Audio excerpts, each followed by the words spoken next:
Bueno, esta va a ser la primera clase de esta materia que le hemos llamado técnicas espectroscópicas de caracterización de materiales, ¿no?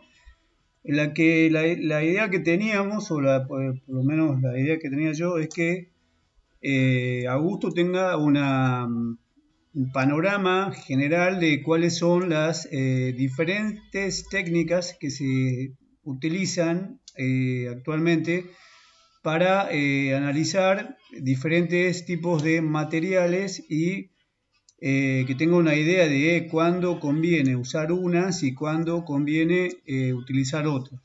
Esta, mm, es- las técnicas de caracterización de materiales se usan básicamente en todas las ramas de la física. Así que, bueno, si te gusta la astrofísica o la física del espacio, probablemente también tengas que tener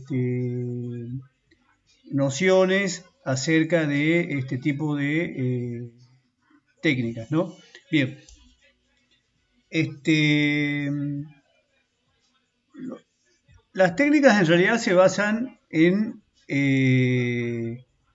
los fenómenos de interacción que se producen cuando un haz de un tipo determinado de partículas eh, interactúa con la materia. Entonces, lo que pasa es que en esas interacciones se producen una serie de radiaciones que pueden ser medidas o pueden ser detectadas por sensores o detectores y a partir de esas emisiones o radiaciones producidas por la interacción entre el haz y la materia, se puede tener información, una información muy amplia acerca de la muestra que estamos analizando. Entonces, yo voy a empezar con un cuadrito eh, clasificado a las diferentes técnicas en función de qué tipo de partícula usan, o sea, con qué tipo de partícula se golpea o se irradia la muestra que uno quiere estudiar. En el primer cuadrito he puesto algunas eh, técnicas en las que lo que se envía sobre la muestra en estudio es un haz de partículas cargadas. En general casi todas las técnicas usan electrones, pero también se pueden usar iones y también se pueden usar incluso positrones, ¿no? Entonces, de este grupo de técnicas que está en este cuadro, la que yo más conozco es la microsonda analítica de electrones, porque es la que se ha basado mi tesis.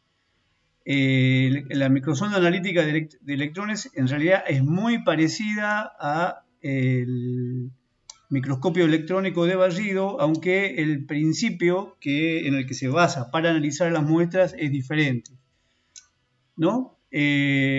Con la microsonda lo que uno hace es enviar un haz muy estrecho, muy colimado y muy coherente de electrones sobre la muestra que quiere estudiar, y esa muestra va a generar una señal, la señal principal que se utiliza para analizar la muestra es una señal de rayos X que funciona o que es como una especie de huella digital del conjunto de átomos que forman la muestra, ¿no? Eh, Ahora, esta misma técnica, la microsonda, también usa los electrones Auger, que son acá lo que figuran como en la segunda fila de esta tabla, ¿no? En realidad, la primera y la segunda, o sea, la microsonda y la espectroscopía de electrones Auger es la misma técnica, ¿no? Porque en realidad cuando estos electrones del haz le inciden sobre la muestra en estudio, la muestra no solamente larga rayos X, yo había dicho que los rayos X eran la señal principal, en el caso de la microsonda, porque es lo que la microsonda principalmente colecta, pero también la microsonda tiene un sensor que puede detectar los electrones secundarios. Los electrones secundarios también tienen información sobre la muestra en estudio, sobre todo de la superficie, ¿no?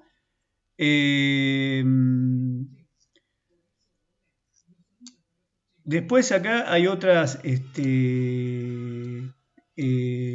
ejemplos, por ejemplo la espectrometría de retrodispersión Rutherford. Lo que hace es mandar un haz de iones, que en general son partículas de helio, sobre una placa o sobre una muestra que se quiere estudiar. Los iones, las partículas alfa o núcleos de helio, perdón, que se envían, rebotan contra los núcleos atómicos de la muestra que se está estudiando, puesto que las partículas alfa son positivas y los núcleos atómicos son positivos, y se obtiene lo que se llama un espectro de retrodispersión de partículas, que también da información acerca de la muestra que estamos estudiando, ¿no? También hay otro tipo de técnicas, como esta que se llama ILS, que es espectroscopía de pérdida de energía de electrones. En este caso lo que se estudia es el patrón de pérdida de energía que sufre un haz de electrones a medida que atraviesa un material, ¿no?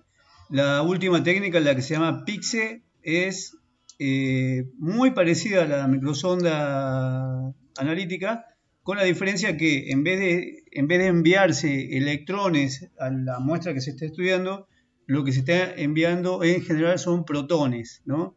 Y las señales que se recogen son del mismo tipo que la microsonda, son rayos X, ¿no? Hay otra técnica que, por ejemplo, sí es muy usada, por ejemplo, esta técnica que se llama EDAX, que las siglas son EDX, ¿no? El nombre completo es espectroscopía dispersiva de energía de rayos X. Por ejemplo, el microscopio electrónico de barrido que tenemos acá en el manantial tiene un equipo EDAX, ¿no? Lo que se hace es, por medio de filtros electrónicos, es discriminar los flujos de rayos X que emiten las muestras que son irradiadas por el haz de electrones, en función de su energía. O sea, estos flujos son discriminados en función de su energía, y al obtenerse, digamos, el espectro de energía de la radiación de rayos X que emite la muestra, uno puede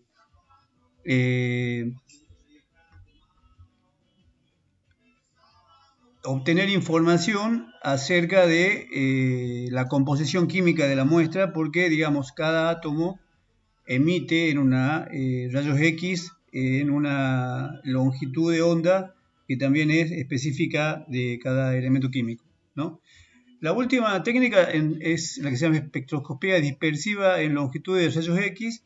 Es en realidad una variante de la primera, solo que en este caso los rayos X no se discriminan en función de su energía por medio de filtros electrónicos, sino por medio de una red cristalina. En estas tablitas que muestro ahora, está, digamos, en la primera tabla un conjunto de técnicas en donde el fundamento o la base del análisis es la formación de imágenes por medio de las partículas que emite la muestra. Por ejemplo, una técnica de análisis por imágenes es la del microscopio electrónico de barrido. Bueno, es lo que nosotros hemos visto, es lo que vos has estado usando para hacer el análisis de tamaño de tus crecimientos, ¿no?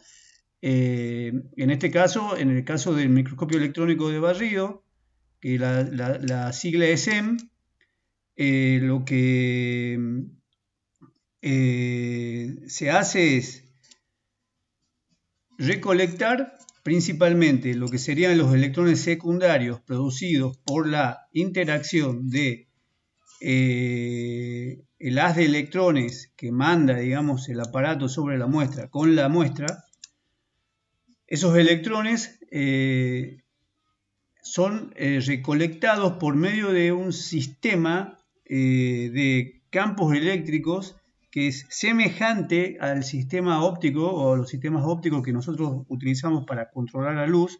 O sea, estos campos eléctricos funcionan como lentes para los electrones y de esa forma, con estos electrones se pueden formar imágenes. Y ahora que me acuerdo, el microscopio tiene dos opciones, porque no solamente puede usar los electrones secundarios, que son los que emite la superficie de la muestra, sino que también puede usar electrones del haz que son retrodispersados elásticamente por la muestra. Y digamos, cada una de estas dos técnicas tiene prestaciones diferentes. Después, el microscopio electrónico de transmisión también, digamos, funciona formando imágenes. Acá hay uno en Tucumán, aunque yo no lo conozco, me parece que el principio de funcionamiento debe ser el mismo, ¿no? El mismo, por ejemplo, que para el método que sigue después, que es el de catodoluminiscencia, ¿no? Porque en estos tres casos, como las partículas que se recolectan para formar las imágenes son electrones, obviamente cada una de estas técnicas tiene que tener un sistema óptico para controlar estos electrones, para poder formar las imágenes, y obviamente estos sistemas ópticos deben estar basados en en las mismas leyes físicas, o sea, en la deflexión de electrones por medio de campos eléctricos y magnéticos, ¿no? Bien, en la última tablita, la que está abajo, he agregado o hemos separado otro tipo de métodos analíticos en donde las partículas con las que se irradian la muestra no son partículas cargadas como los electrones, los positrones o los protones o las partículas alfa, sino que son fotones, ¿no? Entre las técnicas que usan fotones, para nosotros la más importante por ahora es la de fotoluminiscencia, que es la que vos has estado usando, ¿no? En esta técnica se excita la muestra por medio de un láser, ¿no? Que tiene una longitud de onda determinada, que funciona también el láser como un haz de fotones perfectamente colimado, monocromático, o sea, en el sentido de que es monoenergético y además coherente, que al impactar sobre los átomos de la muestra, los excita y genera una serie de señales que emiten estos átomos, que son como una huella digital de la muestra que uno está estudiando. Y bueno, y vos sabés que nosotros lo estamos usando para analizar los niveles de energía de las muestras que hemos estado estudiando, los niveles de energía de su estructura de bandas y de efectos. Hay otra técnica que nosotros sí usamos, aunque no creo que vos puedas usarla, no sé si la vas a poder usar, es la de espectroscopía Raman. En la técnica anterior, perdón, en la técnica de fotoluminiscencia, el haz que uno envía sobre la muestra es un láser ultravioleta, ¿no? Ahora, en la técnica que sigue, la de espectroscopía Raman, el haz que uno envía sobre la muestra es un láser infrarrojo. Con el láser ultravioleta lo que hacemos es excitar niveles atómicos y digamos, niveles que están en lo que sería la estructura de bandas y de efectos de un cristal, ¿no? Con espectroscopía Raman, al usarse un haz infrarrojo que tiene una energía, los fotones tienen una energía mucho menor que la de los ultravioleta, los niveles que se pueden excitar son, digamos, niveles mucho menos energéticos que están vinculados, por ejemplo, en el caso de las moléculas, no en el caso de una estructura cristalina, sino en el caso de una molécula, están vinculados a niveles de energía vibracional, por ejemplo, ¿no? Y también sirve para conocer características bueno, de las moléculas que estamos estudiando, ¿no? La otra técnica, la que se utiliza mucho Oscar, se llama absorbancia y transmitancia en el ultravioleta y en el visible, ¿no? En el que también se mide, digamos, vos estudiás una muestra a partir de la información que obtenés al ser irradiada por un haz que puede estar dentro en la zona o en el rango ultravioleta o en el rango visible, y vos lo que medís de ese haz, que digamos la señal que vos medís sería la que se transmite, en el caso de la transmitancia, la que se transmite a través de una muestra que debería ser semitransparente. La cantidad de luz que vos has perdido tiene que ver, te da información acerca de las características de la muestra, ¿no?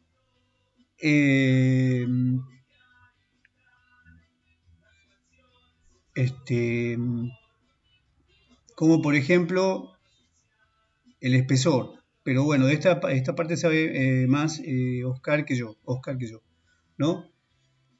Hay otras dos técnicas también donde los incidentes son rayos X, ¿no? Que son la que se llama XPS y la técnica de fluorescencia de rayos X que se llama XRF, ¿no? En el caso de rayos X, digamos, en este caso, los rayos X, al interactuar con la materia, producen los mismos efectos que producían los electrones, ¿no? Y solo que tiene, digamos, un rango de prestaciones diferentes, porque las energías son diferentes, los rangos de penetración son diferentes, ¿no? Pero en general las señales que producen son del mismo tipo. Bien.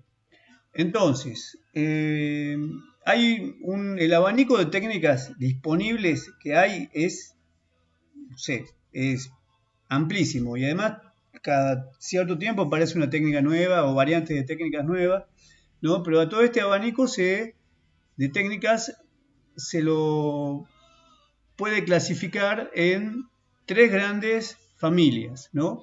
Que serían, hay técnicas que te brindan una información que se llama analítica, otras técnicas que te brindan información que se llama de profundidad y otras que te brindan una información que se llama química, ¿no? Entonces, las técnicas, esto es importante, las técnicas que te brindan información analítica son las que te dan información acerca de la composición química que vos tenés en una muestra. ¿Ves? Por ejemplo, nosotros en nuestras muestras de óxido de zinc que queremos que están dopadas por ejemplo, con cobre, queremos saber qué proporción o qué porcentaje de cobre tenemos en una muestra determinada. Bueno, entonces lo que nos hace falta es una técnica que nos brinde esta información del tipo analítico, ¿no? Hay otras técnicas que te dan información del tipo de profundidad, ¿no? Que sería, por ejemplo, un ejemplo de las técnicas de profundidad son, por ejemplo, las que te permiten determinar, por ejemplo, el espesor de una capa, el espesor de un film delgado que, bueno, vos estás utilizando, por ejemplo, o el espesor de una capa de óxido, ¿no? Por ejemplo, la microsonda analítica te da este tipo de información, te da información de profundidad. Y por último, las técnicas que se agrupan dentro de las que te brindan información química son las que te permiten identificar orbitales electrónicos, energías de enlace o razones isotópicas, ¿no? Bien, entonces, una cuestión importante es saber elegir la técnica que a uno le hace falta en función de la información que quiere obtener o del análisis que quiere hacer de una muestra determinada. Entonces, para saber eso, para poder elegir la técnica, suponiendo que vos tenés así un abanico de posibilidades, que casi nunca ese es el caso, ¿no? Hay que saber, digamos, cuáles son, por ejemplo, las ventajas y las desventajas que tienen las partículas cargadas o las partículas neutras, ¿no? Entonces, por ejemplo, si los fotones tienen la ventaja de que son partículas neutras, ¿no? Y eso les da un poder de penetración en general mayor que el que tienen las partículas cargadas, porque obviamente los fotones, digamos, al atravesar el material, el principal proceso que pueden sufrir es el de la absorción, ¿no? O sea, chocan con un átomo, con el electrón de un átomo, entonces este electrón, pumba, absorbe el fotón, absorbe la energía del fotón, salta al siguiente nivel, desapareció el fotón, digamos, ¿no? Principalmente ese es el fenómeno digamos, que es más probable que pueda pasar en este caso. Ahora, en el caso de las partículas cargadas, la cosa es más complicada porque, digamos, un electrón, por ejemplo, al entrar en una estructura cristalina, por ejemplo, va a interactuar con los iones positivos de la estructura, con los electrones digamos, atómicos, con los electrones de las bandas, y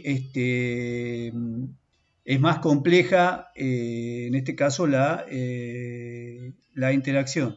Y ahora me estoy acordando que, por ejemplo, el año pasado hemos estado estudiando un tercer tipo de partículas que no está incluido dentro de esta materia porque yo entiendo que no brinda, la información que brinda no es del tipo espectroscópica, son los neutrones. Los neutrones también se pueden utilizar para analizar, digamos, la estructura de diferentes tipos de muestras, tienen muchas ventajas en relación por ejemplo, a los electrones, pues los neutrones también son, al no ser cargados, tienen un poder de penetración que digamos que es inigualable y que atraviesan cualquier cosa. Acá en la Argentina se está poniendo en marcha un reactor que es el RA10, que está en Ezeiza, que es un reactorcito, una pilita nuclear que te genera haces de neutrones con los que se pretende, digamos,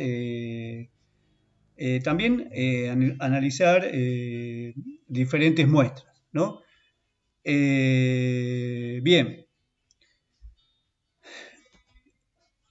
es muy importante tener una idea en cada caso, en cada tipo de técnica, de cómo es o cómo son los procesos de interacción entre el haz que vos estás usando para analizar una muestra dada y el material que querés analizar, ¿no? Entonces, en general, este dibujito de acá me va a servir bastante para explicarlo. En este dibujito, el haz de partículas incidentes que estaríamos utilizando para estudiar esta muestra estaría esquematizado con el color azul, ¿no? Pues supongamos que este haz son electrones, podrían ser los electrones de la microsonda, que se llaman primarios, ¿no? Este haz, al chocar, estos serían los átomos de la muestra, al penetrar la muestra y al empezar a interactuar con los átomos presentes en la muestra, Lo que primero que sucede con los electrones al comenzar a chocar, sobre todo elásticamente con los electrones presentes en la muestra, es que se dispersan en un volumen que acá está marcado en amarillo, ¿no? Que le vamos a llamar volumen de interacción, ¿no?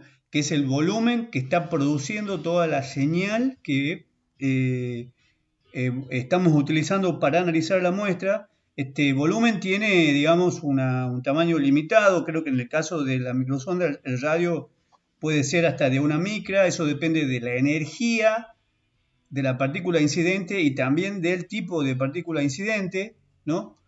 Este tipo de dispersiones es más propio de las partículas cargadas que de los fotones, ¿no?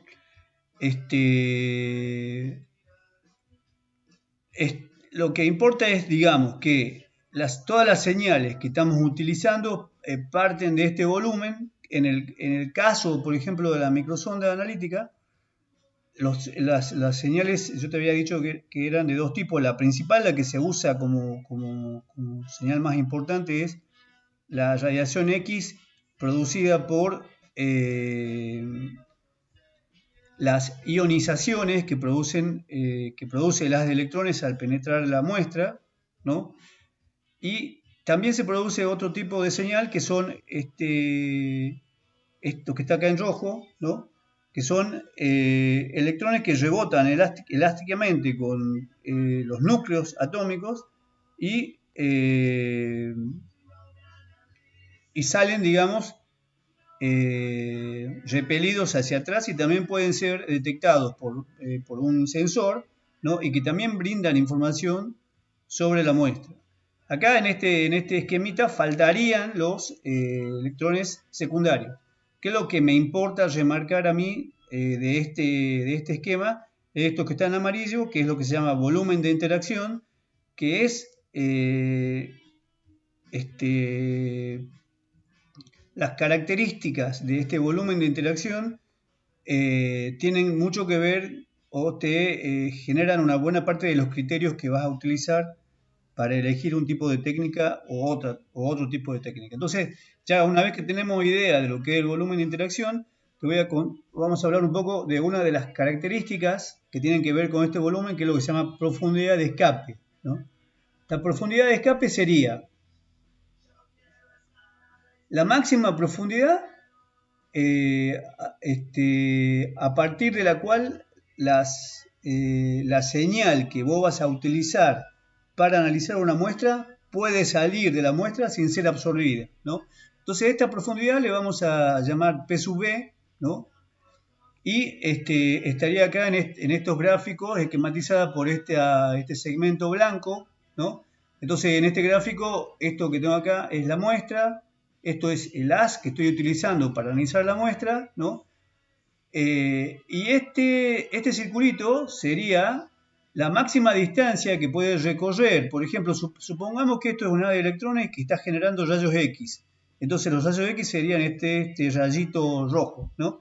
Entonces la máxima distancia que puede recorrer un rayo X o un fotón de un rayo X dentro de este material estaría, digamos, determinada por el radio de este círculo, ¿no? Entonces, si el fotón es emitido, digamos, a esta profundidad dentro de la muestra, si tiene posibilidades de salir de la muestra y ser detectado por el sensor, ¿no? Ahora, si el fotón se produce más adentro de la muestra, o sea, a esta profundidad, ya es bastante es difícil, digamos, que pueda escapar de la muestra, o sea, alcanzar la superficie y después el detector. Y si incluso, digamos, se produce a un nivel mucho más profundo que lo que es la profundidad de escape, por ejemplo, a esta profundidad este fotón ya no tiene posibilidades de alcanzar, digamos, la superficie de la muestra y tampoco el detector. Entonces, esta característica de las técnicas tiene que ver, digamos, con, vos tenés que ver si la señal que produce tu haz en la muestra va a ser capaz de salir de la muestra y de ser detectada si es que querés tener información válida sobre la muestra, ¿no?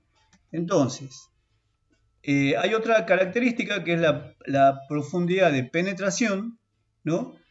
Que es el promedio de las penetraciones máximas alcanzadas por las partículas del haz primario y tiene que ver con el poder de frenado del material, ¿no? Entonces hay que tener en cuenta que en el caso, por ejemplo, de los electrones, cuando el electrón penetra la muestra, se producen dos tipos de choques. Unos son elásticos y otros choques son inelásticos, ¿no?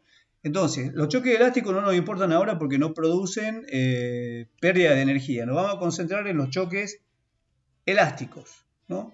Perdón, estoy hablando macanas. Lo que no me importan son los choques elásticos.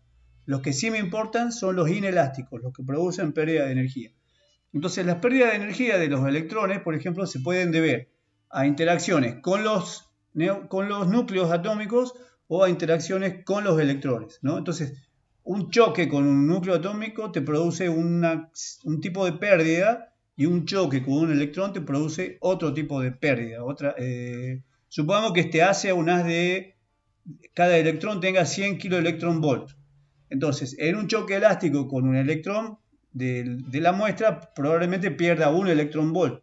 Pero en un choque elástico, por ejemplo, con un núcleo atómico, probablemente pierda 10 electronvolt. Entonces, depende de con qué esté chocando, cómo va a ser, digamos, la tasa de pérdida de energía, y de eso depende lo que se llama el poder de frenado del material, que acá se define como la suma de dos términos, uno que sería el debido a los choques inelásticos con los electrones presentes en el material, por eso, digamos, como son choques con las capas K electrónicas, con las capas, digamos, siempre se usa la capa de las capas electrónicas de los átomos, acá se lo referencia con la letra K, y otro término que tiene que ver con los choques inelásticos con los núcleos, ¿no? Entonces, hay una cierta profundidad, a medida que los electrones, por ejemplo, vayan penetrando en el material, van a ir perdiendo energía, y hay una cierta profundidad a la cual los electrones ya han perdido tanta energía que son incapaces de generar señales medibles. Entonces esta es la otra característica que importa, que es la profundidad de penetración. Bien. La última es la que se le llama profundidad de información, ¿no? Según este dato, se estima que a una profundidad de 3 veces el camino libre medio para una partícula de un haz determinado, el 95% de las partículas del haz ya han sido absorbidas por el medio. O sea, en este caso, a esa profundidad ya quedan tan pocas partículas del haz incidente que ya no tenés, digamos, suficiente señal tampoco para poder recabar información, ¿no? Entonces, acá no sé si vos sabés o tenés idea de qué es lo que es el camino libre medio. Supongo que sí. Sería para un haz determinado de partículas que está atravesando un medio, por ejemplo una red cristalina que está formada por una serie de blancos, ¿no? El camino libre medio sería la distancia promedio que puede viajar cada partícula del haz entre choque y choque. Es una distancia promedio entre choque y choque para cada partícula presente en el haz, ¿no? Bien, entonces ya esto me falta, ya con esto termino. Lo último que estaría bueno, que hace falta saber es que estas técnicas también se clasifican en función de lo que sería la profundidad de la zona de análisis en dos tipos, que son los de técnicas de superficie, como por ejemplo la espectroscopía Auger, ¿no? Y técnicas de volumen, como por ejemplo la microsonda analítica. Bueno, dicho esto, yo lo que a mí me falta sería mandarte la clase, mandarte el texto de esta primera clase y con esto te digo, empezamos el cursado de la materia. Te repito que mi idea sería dar clases así de esta forma, porque me parece bastante cómodo, mejor que usar Zoom. Así que, bueno, con esto me despido y cualquier pregunta que tengas, bueno, me podés, bueno, por mail o por WhatsApp, nos podemos comunicar. Bueno, chao.